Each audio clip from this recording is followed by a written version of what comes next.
ஐயனார் துணை அடுத்த வர எபிசோடில் பார்த்தீங்கன்னா, சேரனுக்கு பார்த்தீங்க அப்படின்னா, ஒரு பொண்ணை வந்து பார்த்துருப்பாங்க. வீட்டில் யாருக்குமே சொல்லாமல் ஏற்கனவே சேரன் அந்த பொண்ணை போய் பார்த்துருப்பாரு. தன் தம்பிக்கு கல்யாணம் ஆகணும் அப்படிங்கிற ஒரே காரணத்துக்காக, இவர் வந்து சீக்கிரம் கல்யாணம் பண்ணிக்கலாம். பொண்ணு எப்படி இருந்தாலும் பரவாயில்லன்னு சொல்லி முடிவு பண்ணி, ஏற்கனவே வந்து டிவோர்ஸ் ஆகிற ஒரு பொண்ணை வந்து கல்யாணம் பண்ண போவார்.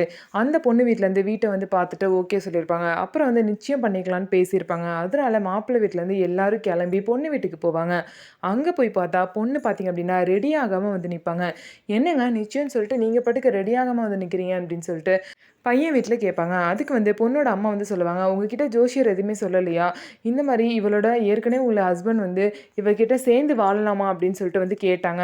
அவளும் சேர்ந்து வாழலான்னு சொல்லிட்டா. அதனால தான் நிச்சயம் வேணான்னு சொல்லிட்டு உங்கள்கிட்ட சொல்ல சொன்னோம். அவர் உங்கள்கிட்ட சொல்லலை போல அப்படின்னு சொல்லிட்டு பொண்ணு வீட்டில் சொன்னோன்னே எல்லாருமே ரொம்பவே ஷாக் ஆயிடுவாங்க. இப்படி வந்து வீடு வரைக்கும் வந்து அசிங்கப்படுற நிலமை ஆயிடுச்சு அப்படின்னு சொல்லிட்டு சேரன் கல்யாணமும் இப்படி தட்டி போயிட்டே இருக்கே அப்படின்னு சொல்லிட்டு எல்லாரும் ரொம்ப ஃபீல் பண்ணுறாங்க. ஸோ இதுக்கப்புறம் சேரனுக்கு யார் கல்யாணம் பண்ணி வைக்க போகிறாங்க அப்படிங்கிறத வெயிட் பண்ணி பார்க்கலாம்.